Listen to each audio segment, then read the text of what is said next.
This is an article from medium.com. 3 breath practices to calm you. It's written by Beth Bradford in their community section. Explore how deep breathing can calm your mind.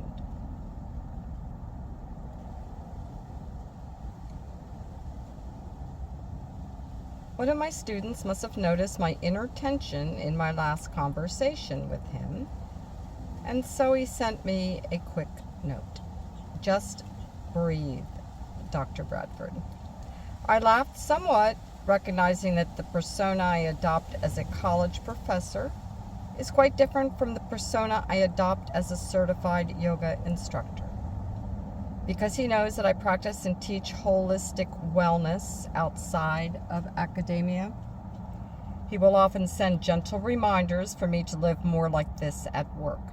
Sometimes I will indeed forget to breathe. The state of the mind is reflected in how we breathe. During times of stress, notice that your breath is shallow or rapid. This is the body reacting to stress. So your sympathetic nervous system, the fight or flight mode, is activated. Our immune system is suppressed, and our reactivity is heightened. On the other hand, when we're relaxed, our parasympathetic nervous system and the rested digest system dominates.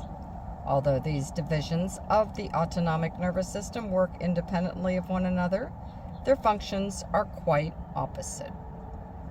Both are necessary to function in our daily life. The yoga practice of pranayama, or breath control, can be used to engage the parasympathetic nervous system. Research has found that breath practices improve cognitive function, reduce stress, and enhance mood. Certain breath practices are either stimulating, brahmana, or calming, langana. We'll focus on 3 breath practices that can bring calm or help balance your energy. Ocean's breath, or Ujjayi. If you've ever attended a yoga class at a studio, more than likely you're familiar with the Ujjayi pranayama. It's used as a monitor of stress during a vinyasa practice. And if you struggle with Ujjayi, then you might be working too hard in the asana practice. It's also used in meditation to calm the mind and body. Because this breath practice makes a subtle sound, we can tune our mind to the sound itself as a means of slowing down our thoughts. The breath practice can be done seated, lying down, or even standing. In fact, while I'm waiting in a long line of traffic, I will practice this breath to calm me. The muscles we use to whisper are the same as this breath practice. So if your throat is sore, be sure to keep this soft. To get an idea of how this works, place your hand a few inches in front of your mouth and breathe like you're fogging a mirror or cleaning your eyeglasses. Practice this a few times, then close your mouth, and you should still hear the subtle whisper within. Now breathe in with the same slight constriction of your throat. According to yoga therapist Joseph LePage, the sound itself should be audible only to you to avoid excessive wear on the muscles of the throat. The volume of the breath doesn't provide more benefit. This is also known as ocean's breath, and I will often visualize the ebb and flow of the tide with each inhale and exhale. You'll find it to be calming and centering. 3-part breath, Durga. Many of us under stress find a rapid, shallow breath pattern in our mid-chest near our sternum. Breathing like this is heating to our nervous system, and this breath teaches us to engage 3 parts of our lungs, hence the term 3-part breath. You can do this practice lying on your back, especially if you're new to a breathing practice. The diaphragm. Begin by breathing deep into the lungs, allowing the diaphragm to push the belly out. You can even try placing your hand on your abdomen to feel your diaphragm push the organs of the abdomen out of the way.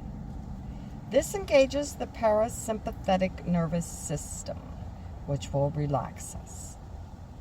After a full belly inhale, feeling the expansion of the abdomen, let go and exhale, noticing the abdomen contracting. If you are lying on the floor, allow the abdomen to sink towards the floor with gravity. Thoracic cavity. Place your hands on your lower ribs. Inhale slowly, feeling the lungs expand and the ribs lifting and opening. Breathing into this area helps the kidney and adrenal glands. Clavicle and sternum. With your thumbs underneath your armpits, place your fingers across your upper chest, with fingertips nearly touching. Inhale into this upper chest area, feeling the collarbones and sternum rise as your fingers spread apart. Now let's pull all of that together. Inhale deep into the belly, feeling the abdomen expand out.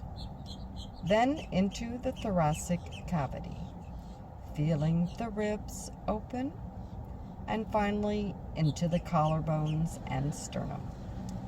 Now reverse the exhale, first the upper chest, then mid-chest, then abdomen. This is a cooling breath altogether, so if you're needing more energy, you might opt for a more energizing breath, such as the breath of fire. Alternate nostril breathing.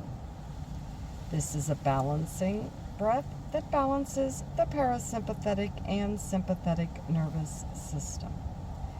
Yoga practitioners identify 70,000 nadis or energy channels in the body. 3 of these nadis, the Ida, Pingala, and Sushumna, are considered fundamental nadis. The energy channel on the left side of the body, the Ida nadi, refers to feminine or cooling qualities. The right side, the Pingala nadi, represents masculine or heating energy. It's important to bring these 2 channels into balance. This breath is optimally done seated, either on the floor or on a chair. Be sure to blow your nose or it might be a little difficult. I use a neti pot to clear out my sinuses before this practice. If you have a cold or your nasal passages are blocked, choose one of the previous breath practices until you're less congested. With alternate nostril breathing, keep the inhales and exhales approximately equal length. Don't worry about the retention of the breath or the bandhas at this point. Typically during alternate nostril breathing, the exhale is longer than the exhale is longer than the inhale. With the right hand, close the index and the middle finger into your palm. You'll notice that the ring finger also begins to bend. Bring your ring finger and your thumb to either side of your nose, just below the bony cartilage. Exhale completely, then lightly close off your right nostril and breathe through the left nostril. Close both nostrils for a brief moment. Then exhale through the right nostril, closing off the left nostril with your ring finger. Keeping the left nostril closed, inhale through the right, then close off both nostrils. Then exhale through the left. In short, it's inhale left, exhale right. Inhale right, exhale left. And that's one round. Repeat at least 12 rounds, continuing your breath practice. At first, it's important to notice the breath, recognizing the length and depth of your inhales and exhales, and note that at the beginning of each session, and see if your breath changes at the end. Don't strive to change its length, just observe and take note. The breath is never really forced. Allow your breath to gently expand in its own proper time. Over time, you might notice the length of your inhales and exhales expanding. This might be beneficial, but the key is finding balance. In B.K.S. Iyengar's book, Light on Yoga, a breath practice over time will change our outlook in life, reduce your cravings, and temper your distracted mind. Ultimately, it helps integrate mind, body, and spirit. And sometimes when life gets overwhelming for me, it takes a reminder from a student that relief can be just a breath away.